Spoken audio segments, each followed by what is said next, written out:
I'm Kim, throw discus, just about to head off to my second Com Games in April on the Gold Coast.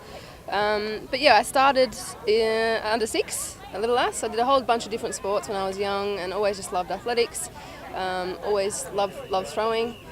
But yeah, I just started out as a junior, went through regionals and states and eventually made the LAVic team when I was in under 13. So that was in Sydney for me, and I still look back at that and think it was one of my favourite trips I did. It was the first interstate trip I did for us, and it's very memorable for me.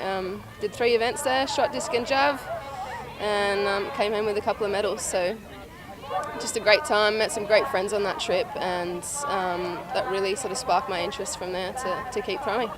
I did all the events, couldn't run, I was a pretty hopeless runner. Couldn't really jump. I could hurdle a little bit, but throws always just stood out as one that I was a little bit better at. My auntie also threw as well, so maybe it was a little bit genetic as well, but always loved the throws because I felt like it was a really good test of strength, but also, you know, you've got to be quite relaxed, and it's all about the timing as well. So I just love the challenge and the new skill. But yeah, I think probably around under 12 I started to realise that throwing was going to be my thing, not 800 metre running. Yeah, there's not actually a whole lot of difference, I guess, just more the crowd. So I remember walking out in Glasgow, I think there were 45,000 people in the crowd, which is obviously more than you'd get at a state champs. But as far as the actual structure of the competition, it's not a whole lot different. It's just trying to manage those nerves in front of a huge crowd, really. Yeah, I think first of all you've got to love it.